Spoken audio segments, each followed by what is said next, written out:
어제 22일 한국이탁결제원 집계를 보면 이달의 지난주 이 금요일 18일까지를 기준으로 해서 한국 투자자들이 해외 증시의 상장지수 펀드 ETF 중에서 레버리지 상품 제외하고, 레버리지 그러면 가장 많이 투자한 것 알고 계시죠? TQQQ, SOXL 레버리지 상품 제외하고 가장 많이 보유한 ETF가 바로 나스닥 100 지수에 투자하는 QQQ였습니다.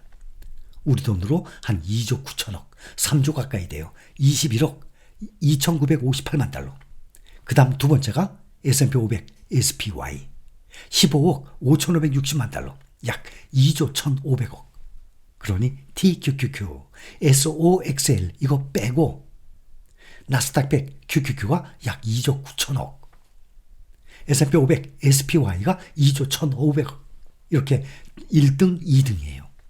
이 종목들 중에서 우리가 현대 투자 중인 대표 종목들 아닙니까? 이렇게 5년간의 수익률을 다시 한번 비교를 해보면 현재 SPY 93%, QQQ 154%.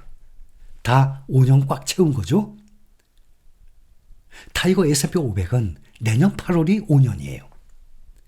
2020년 8월에 시작했으니까 내년 8월이 5년인데 아직도 약 10개월 정도 남았는데도 불구하고 벌써 드디어 100% 넘어갔습니다.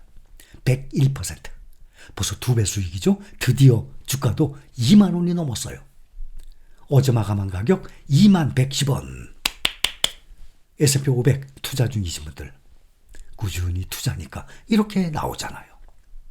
타이거 미국 나스닥 100 197%, 3배네 3배. 그런데 국내 가장 많이 투자 중인 개인 투자자들이 가지고 있는 대표적인 종목 삼성전자 비교를 하는 겁니다. 13%. 그러니 어떤 생각이 들겠습니까? 야, 당연히 가장 수익률 높은 쪽으로 눈이 쏠리는 것 아닙니까? 다 돈 벌기 위해서 이렇게 위험한 리스크를 안고 주식에 투자 중인데 말이죠. 같은 지수를 추종하는 ETF인데도 원화로 투자하는 ETF가 수익률이 더 높죠. SPY 93%. 근데 아직 10달이나 남았는데도 타이거 S&P 500은 101%. 또 QQQ 154%인데 타이거 미국 나스닥 100은 197%. 이렇게 원화로 투자하는 ETF가 수익률이 더 높은 이유, 누구든지 다 대답 100% 맞아요. 그렇죠? 달러에 투자하는 효과입니다. 달러에 투자하는 두 마리 토끼 효과까지 우리는 얻을 수 있습니다. 거기다가 타이거 미국 테크탑 10 117%, 3년 7개월 됐어요. 타이거 S&P 500보다도 짧아요. 3년 7개월 됐습니다. 타이거 필라델피아 반도체 나스닥 필반나도 88%, 이것도 3년 7개월. 근데 코덱스 미국 반도체는 139%.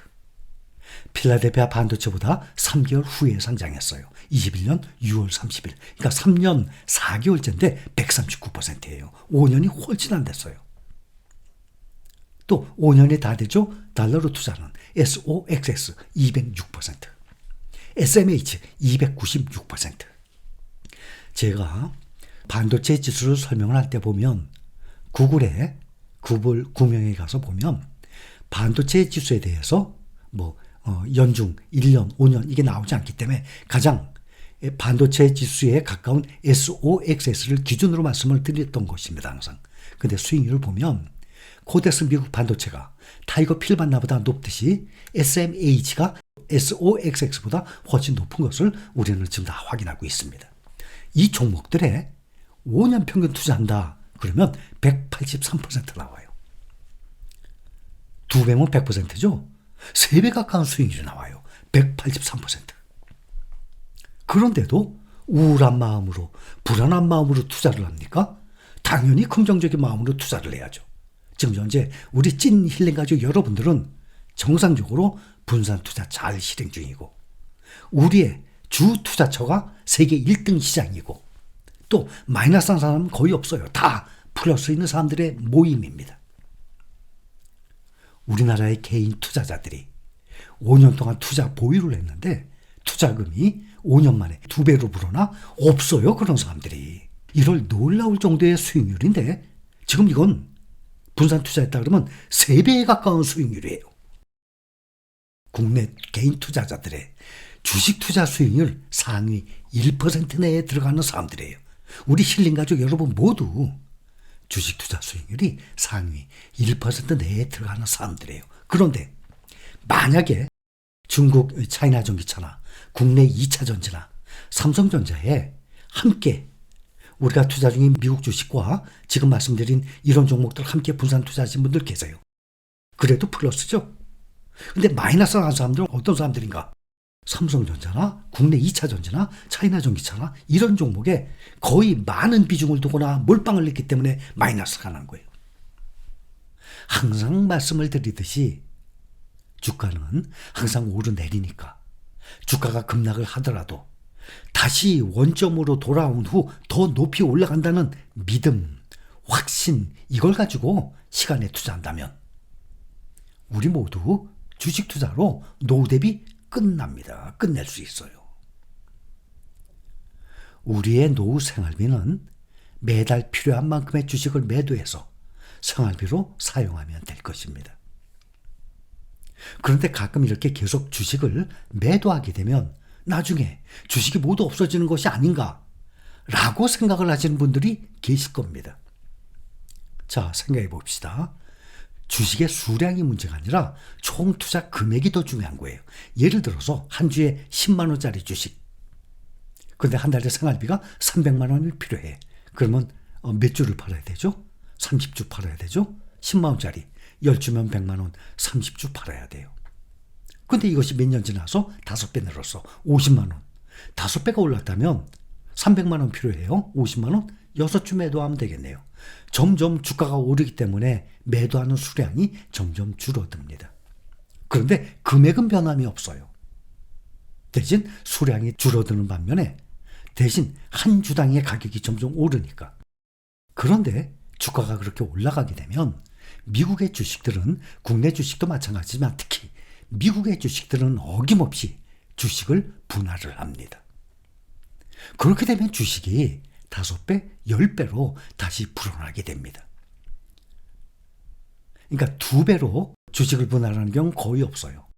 보통 10배 아니면 5배. 그렇게 되면 수량은 다시 과거로 되돌아가게 됩니다. 특히 미국 주식들은 주가가 지속적으로 우상향을 하니까 우리나라 같은 경우는 박스권에 갇혀 있죠. 대부분. 그러니까 아무래도 주식 분할을 한참 오래 후회하게 되죠. 근데 미국 주식들은 꾸준히 우상향을 하니까 주기적으로 주식을 분할하는 거예요. 빅테크주들 중에서도 보면 메타 외에는 다들 계속 주식을 분할을 해왔습니다. 애플부터.